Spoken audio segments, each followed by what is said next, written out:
We're in the midst of a healthcare revolution. Digital health is breaking down barriers for patients and providers, changing the way we do business, regulate healthcare reimbursement, and deliver care. From telemedicine solutions to medical devices to AI to innovations we can't even name yet. It's taken years of dedication from innovative leaders to pursue healthcare progress. How did we get here? What's around the corner for digital health? Let's find out together in Trailblazing with Digital Health Pioneers. Welcome to Trailblazing with Digital Health Pioneers. I'm Dale Vandermark, a partner in the digital health practice at McDermott, Will & Emery. Joining me today is Dr. Humayun, or Hank Chaudhry, who has served as president and CEO of the Federation of State Medical Boards since 2009. Dr. Chaudhry, thank you for joining us today. Thank you, Dale. Delighted to be with you. Well, to start things off, I thought maybe you could give us a little bit of information about the Federation of State Medical Boards for any viewers who aren't familiar with the organization. Sure. The Federation of State Medical Boards is obviously a national organization. It represents all 71 of the state medical and osteopathic licensing boards that essentially regulate the practice of medicine, because you can't practice without a license. And so each of the state boards not only issues the license, but they also have, as you know, the power to take away the license for disciplinary or other actions. The FSBB has also a partnership with the National Board of Medical Examiners. We co-own the USMLE, the United States Medical Licensing Examination. We're involved in education, raising awareness. But a key point is we don't tell the states what to do. The 10th Amendment makes sure that the states can do what they want, but we provide an important pulpit. We provide them guidance and recommendations. And how did you come to be the president and CEO of FSMB? That's actually a very good question. I think, like most doctors, I went to medical school to become a doctor and take care of patients one at a time at the bedside. Never, planned to do what I'm doing today, which is, by the way, why I tell medical students to keep your options open. You never know where you will end up. In my case, I took a detour and went into public health, which involves not patients one at a time, but what's known as population health. And I got a master's at the Harvard School of Public Health, became a health commissioner on Long Island for a few years, incidentally, at the last pandemic that our nation faced back in 2009, and then got involved in regulation as well at the New York State level. I was on a state regulatory board, and someone told me they were looking for a CEO at the FSMB. This is about 12 years ago, and here I am. Well, we're certainly glad you took that position. Let's turn to digital health. Maybe you can tell us a little bit about how FSMB has been addressing digital health over the past few years since you've started your tenure as president. Absolutely. We've been rather busy in this space, I would say, certainly in the last several years, and certainly in the last year with the pandemic still going on. I guess one place to begin might be early on in my tenure. I knew that we created a model policy or a guideline or a statute that some states could be interested in to create a telemedicine license. We knew telemedicine was emerging. This is about a decade ago. But for whatever reason, that really didn't take off. I think there were 11 states that adopted this sort of additional license called a telemedicine license, apart from the full practice of medicine. But really the breakthrough, if you will, came in about 2015, when the Federation, under a grant that we got from HRSA, the Health Resources and Services Administration, got our state boards together and, working with them, created what's now known as the Interstate Medical Licensure Compact.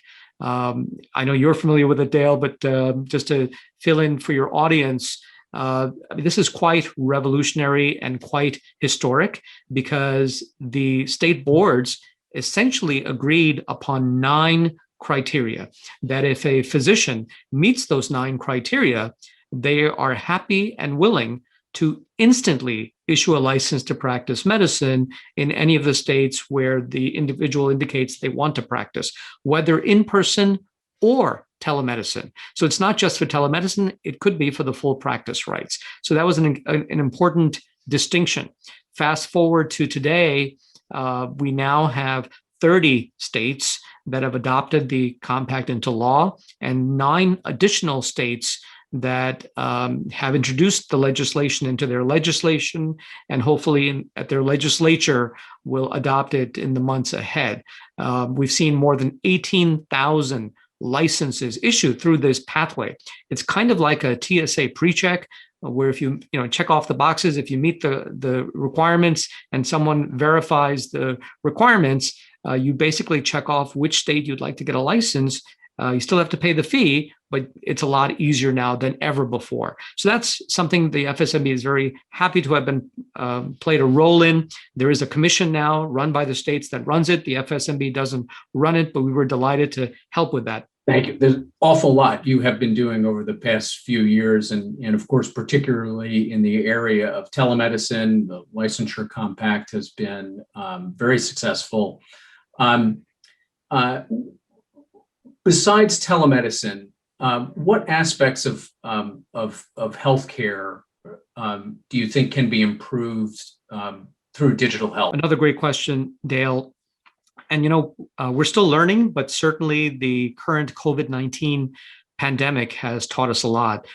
As you well know, last year, there was about a 8-week period where when the epicenter of the virus was in New York and New Jersey and in the Northeast, there was a period of time where in this nation, we had more telehealth visits than in-person visits. No one thought that would happen, certainly not in the years to come, maybe down the road, but that was quite, an opportunity, if you will, to learn about how digital health could be utilized. And so we saw not just the type of care that you're alluding to, the one-on-one interaction between the doctor and the patient. And of course, lots of things happened to make that happen, reimbursement, some of the HIPAA policy guidelines were relaxed, as you know.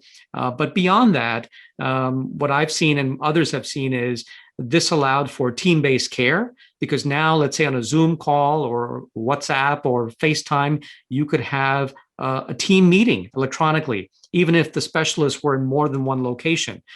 You could have family conversations. Sometimes, you can't get the entire family to show up at the hospital to discuss a serious decision that needs to be made, and you have people on the phone. But now you could have everyone using digital platforms to engage with the primary care provider to help the patient. But obviously, broadband will be needed. There are lots of things on the regulatory side that needs to be worked out, not just at the state level, but also at the federal level. But I would say a lot of lessons have been learned, and we're still learning them as we speak. You raised team meetings and a team approach, perhaps, to care delivery involving family members who may not be available in person, those sorts of dynamics. Do you see that also as potentially bringing fundamental change to the way that we approach healthcare delivery?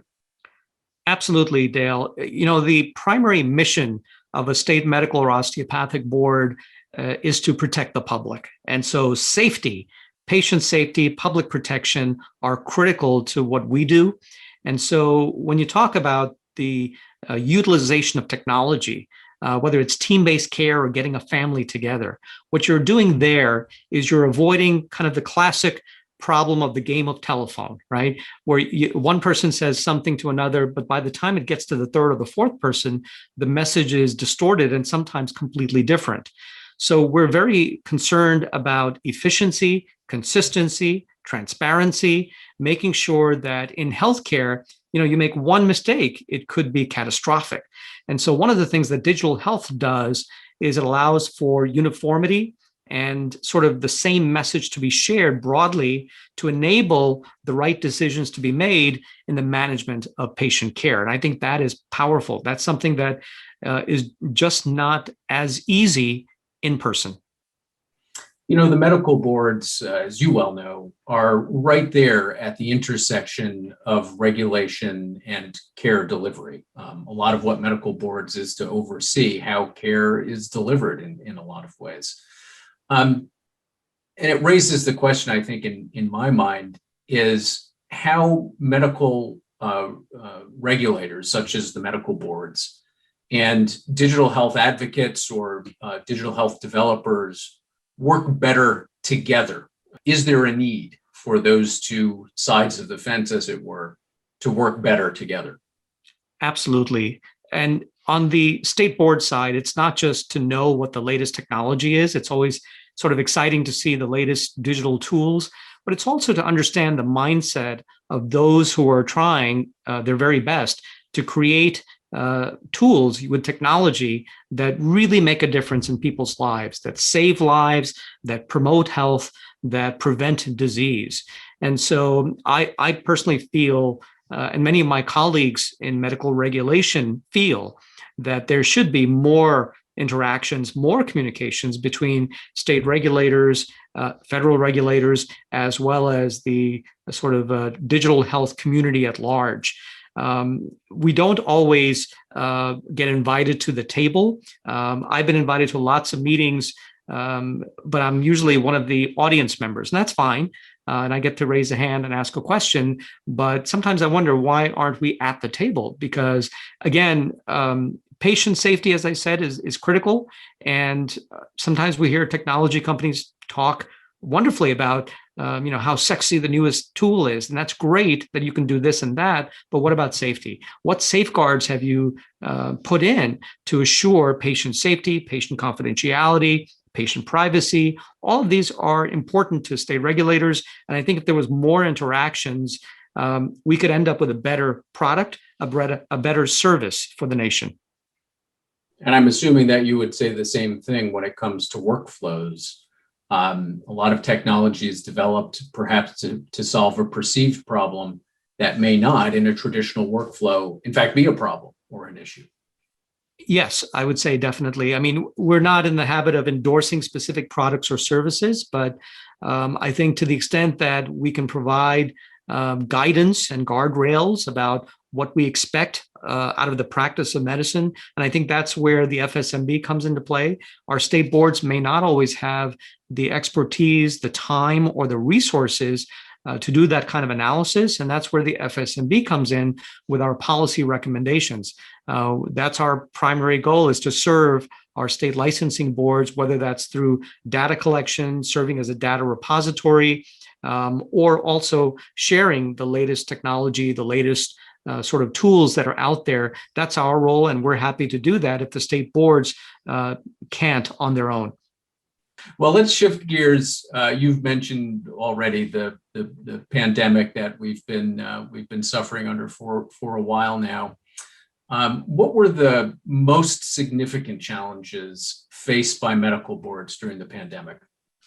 Well, early on, I think both for the FSMB and for our state boards, like many organizations around the country, I would say, the sort of rapid pivot that we all had to do from sort of working at work to working at home was, I think, the biggest obstacle. For the FSMB, because we're one organization, centrally sort of localized, although we have offices in both Texas and in Washington, D.C., thanks to our IT staff and our chief operating officer, we were able to make that pivot rather quickly, within about a week and a half. Now, the state boards had to do the same, but they had an additional obstacle of sorts, because there are laws across the country where they were required to meet in person. So, how do you meet by Zoom, for example, if your laws don't allow it? So obviously those laws had to be changed and modified. And the laws are in place, by the way, for a good reason, for transparency. The idea was you don't want to have a state board meeting by telephone or by Zoom, let's say, and no one else knows about it. It had to be in a public venue where it was open to the public.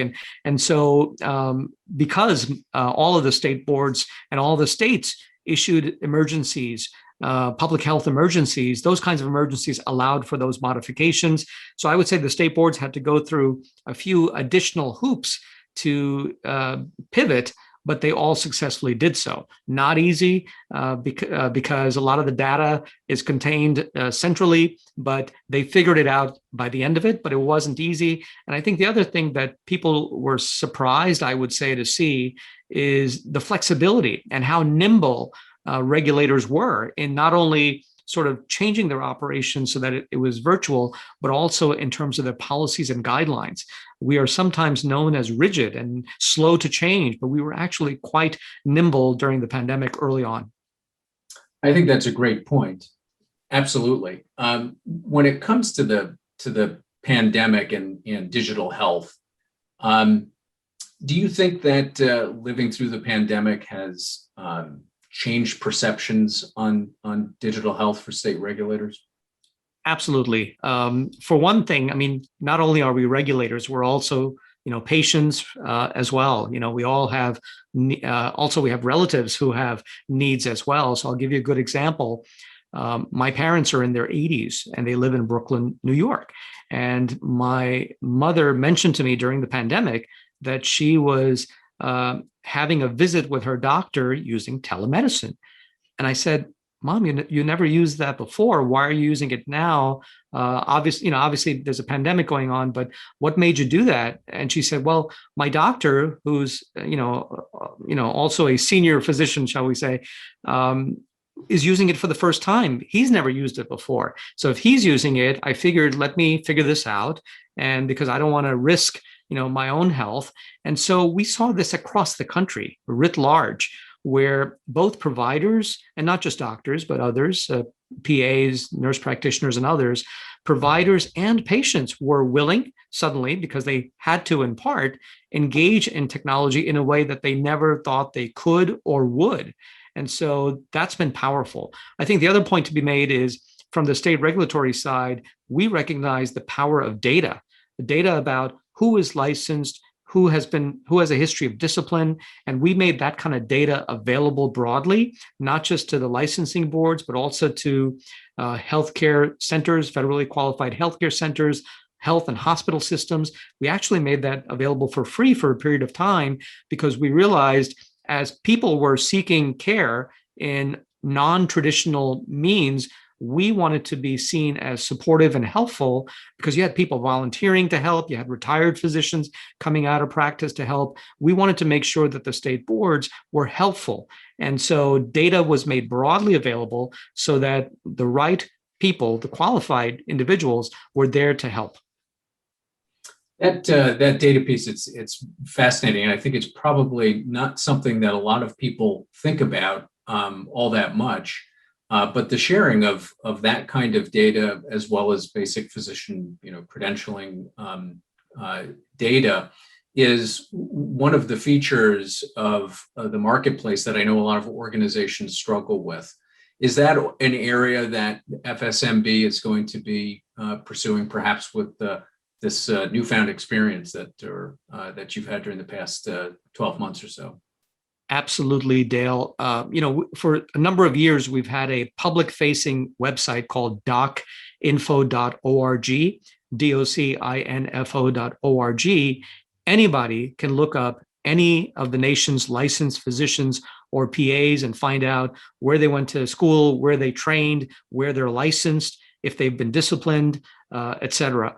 But we learned that during the pandemic, credentialed information, not just about physicians, but about others, was also critical, as I indicated. So we got another grant from the federal government under HRSA, which is, of course, a division of the Department of Health and Human Services, and put together a platform called Provider Bridge.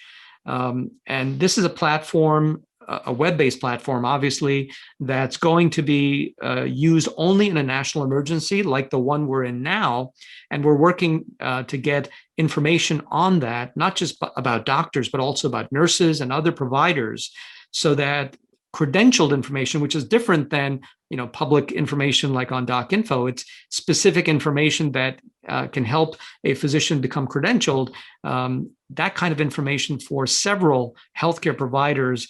We are happy to partner with the government to make that kind of information available for this emergency and the next emergency. And that's another example of not only recognizing the power of data, but also recognizing the power of collaboration. Absolutely. Let's turn back a little bit more to patient care. One of the features we saw during the course of the pandemic were college students returning home from school, having received some care locally where they were going to school, but then perhaps going back home to a different state across the country, and potentially losing out on the continuity of care that could be beneficial to them. And I'm wondering if that kind of an issue, that continuity of care across state borders, but also through the use of digital health tools, is an area of interest or particular focus for the FSMB. It is. And you bring up 2 points there, Dale, about the continuity of care, but also another problem our nation faces, and that's related to the delivery of adequate mental and behavioral health. And so as for continuity of care, no question, there's a role for digital health to play because not every follow-up visit requires an in-person visit. Sometimes that in-person visit is not easy or possible. And especially if it's going to be across state lines, as the example that you gave, that could be a challenge. So we are looking into that. One of the more common questions I get lately is, the states have been very flexible in allowing the practice of medicine during this pandemic across state lines, but what's going to happen after the pandemic? And that's a great question. I don't have the answer, but I do know that states are having active discussions about that now. There are some interesting bills. Some are temporary, like Vermont just extended their telehealth waivers through the end of March, for example. On the other hand, West Virginia, for example, is looking at sort of creating a telehealth practitioner registration, for example. So there are some interesting innovations occurring across the country. We'll have to see what pans out. We're certainly going to be playing a role in putting together some recommendations because that could address that issue of continuity. But the other issue you raised is mental and behavioral health. I think, especially in that kind of condition, it's digital health is almost, seems like a natural because you don't have to do a physical examination. Engaging in conversations and therapy, whether by a psychiatrist or by a psychologist, I think is certainly an area where digital health has a role to play and has been playing a role because the pandemic has created stress levels for everyone, all of us, but also for clinicians. And I think digital health definitely has a role to play.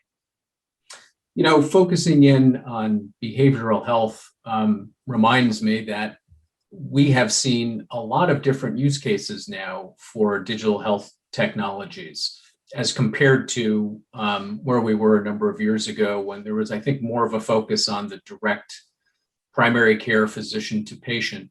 We're now seeing digital health tools and telemedicine specific use cases around different areas of specialty, seeing where it can be used effectively to bridge an access gap or other gaps in care.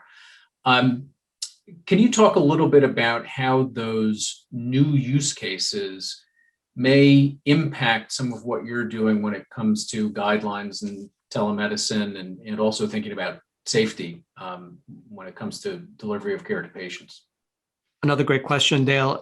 I mentioned, I think I mentioned our very first policy statement on telehealth actually dates to 1996. If you think about how sort of where we were in technology then compared to now. Stone Age. Exactly. And then we updated it in 2002. And then our last update is 2014.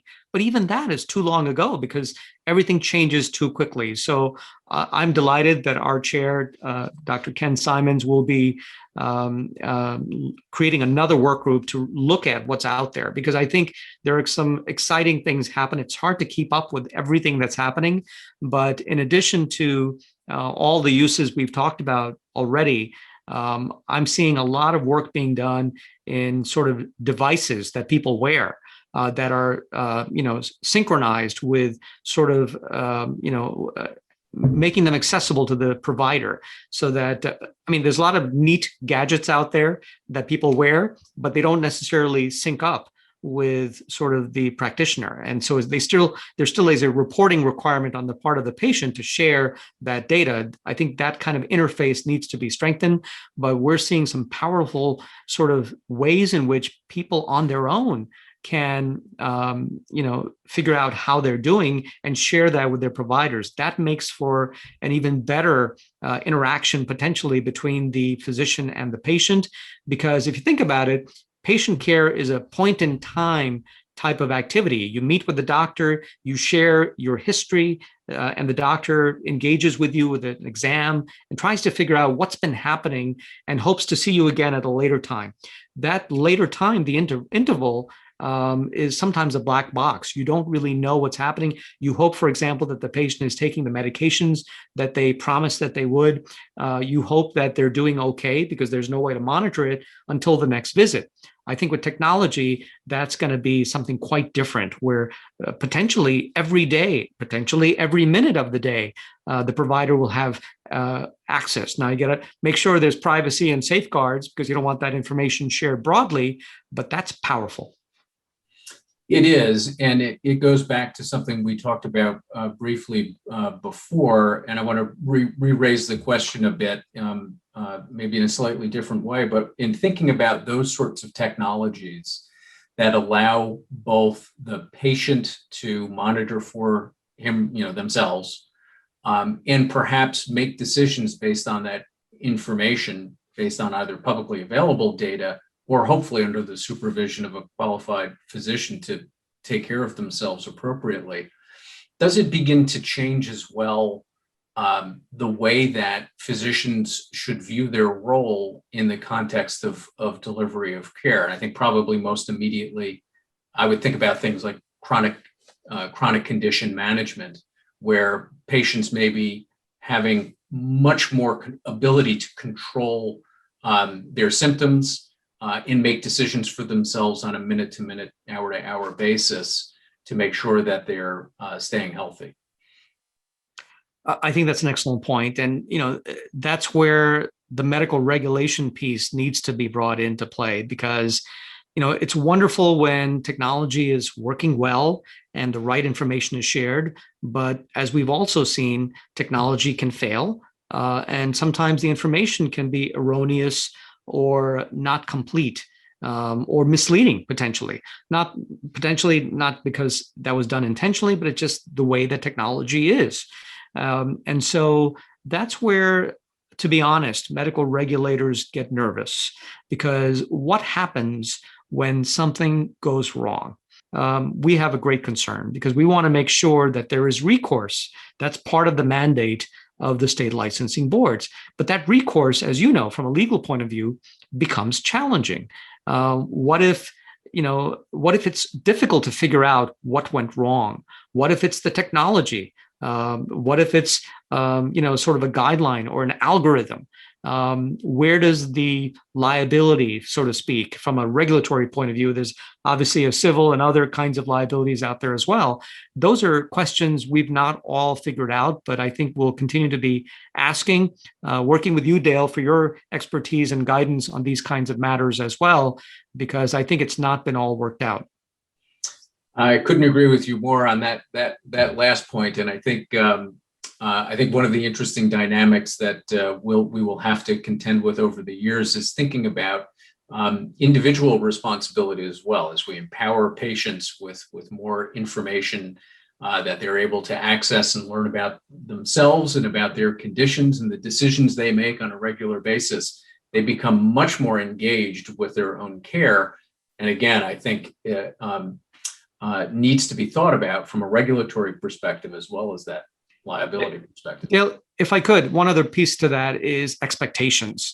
We've already during the pandemic seen complaints coming in to the state licensing boards as it relates to telehealth, for example, where patients will say, I'm complaining because my doctor or someone told me that this service could help me. So I paid the money, I downloaded the app or the service, I engaged with someone who said he was a doctor. I spent 30 minutes sharing my life. And then at the end of it, after making my payment, the doctor said, well, I'm afraid I can't help you. You'll have to go to the emergency department. So, that's a reality. And so I think making sure that people who are putting together these companies and these services have some sort of guidance for patients, because patients sometimes think technology can solve everything.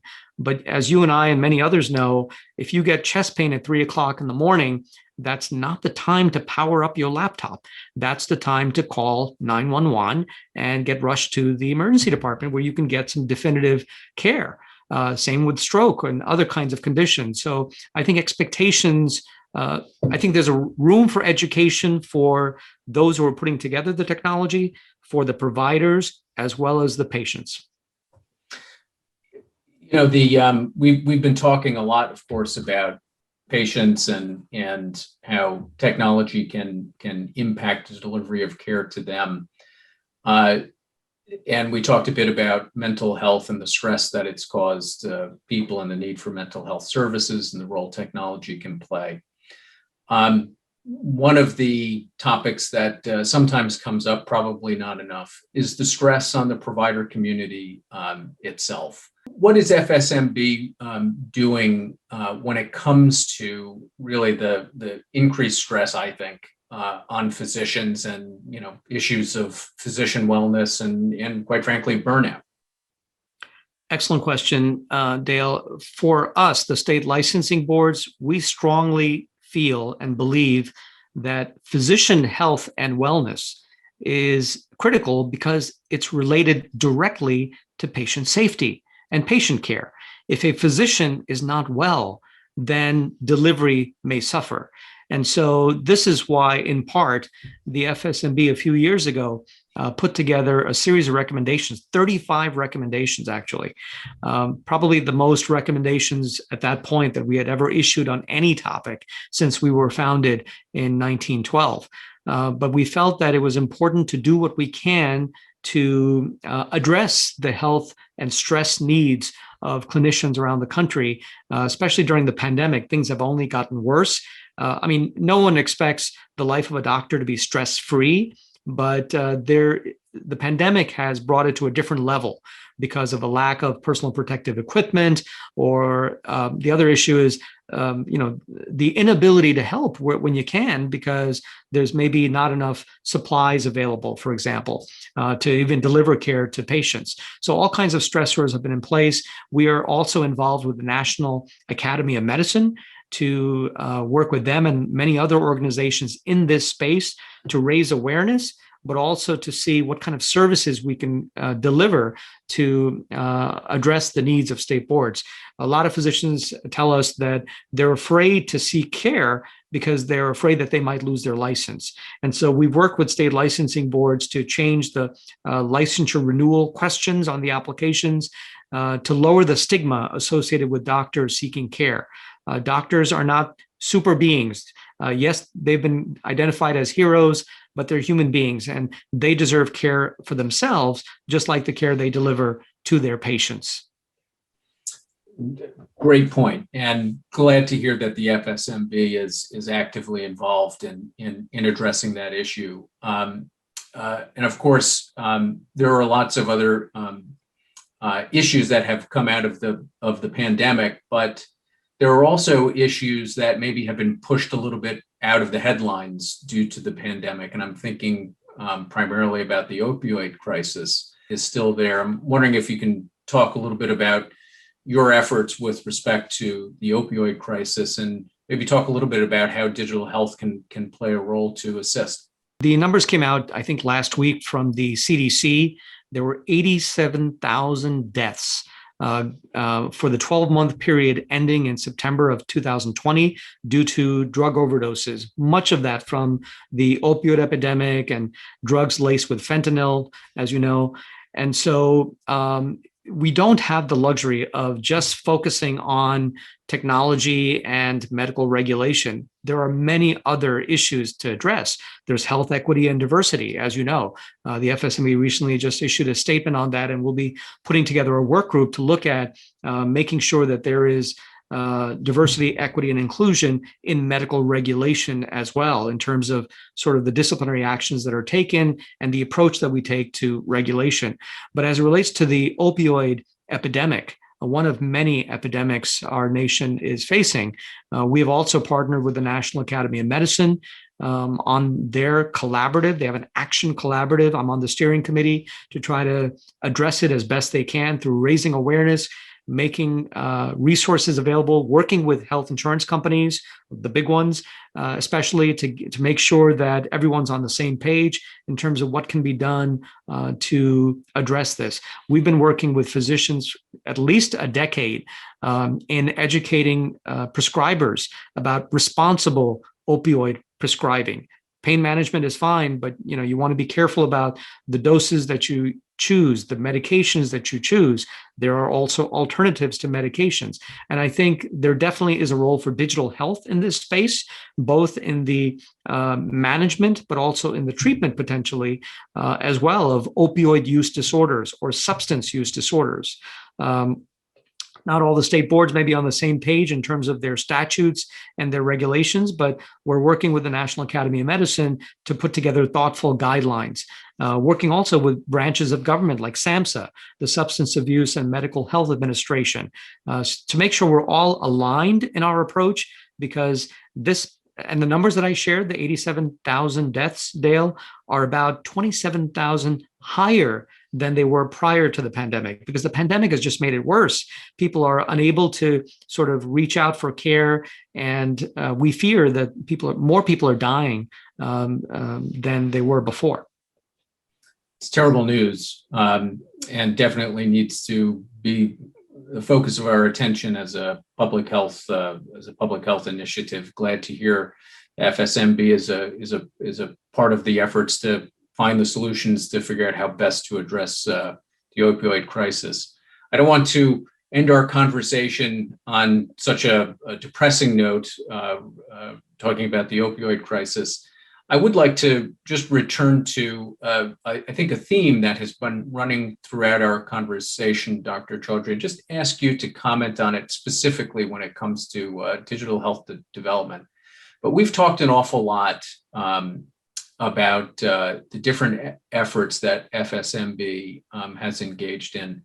And it sounds like an awful lot of what you do is to collaborate with other organizations and try to bring presumably strength to strength to find solutions.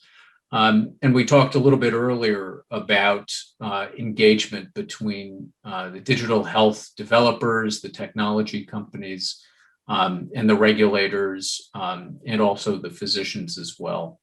Do you believe that there are sufficient number of efforts in that regard when it comes to digital health development, or do you think that we really should be trying to talk together even more, bringing regulators, developers, practitioners together to talk about the digital health potential?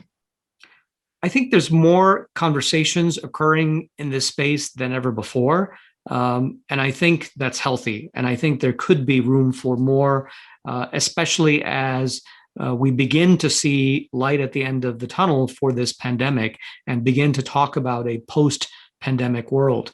Right now, everyone is doing what they can to help in helping with healthcare across the nation. But I think more conversations will be needed to figure out what's the thoughtful, meaningful thing to do after the pandemic that enables expansion of access to care to everyone, but also does it in a way that's thoughtful and safe. We believe very strongly at the FSMB that the best way to get to that. And we may not all disagree along the pathway or even at the end result, but the best way to get to that end result is to make sure we're all talking, sharing, and collaborating. Well, certainly look forward to seeing you in person, face to face, at some of those events in the future. We really appreciated working with FSMB on our AI program a few years ago, and looking forward, hopefully, to being able to work with you more in the future. So, Dr. Chaudhry, thank you so much for joining us today, and also for all of the work that FSMB has been doing for the physician community, for our health, and all of the other healthcare professionals and patients out there. To learn more about Dr. Chaudhry and FSMB, please visit their website at fsmb.org. Thank you, everyone.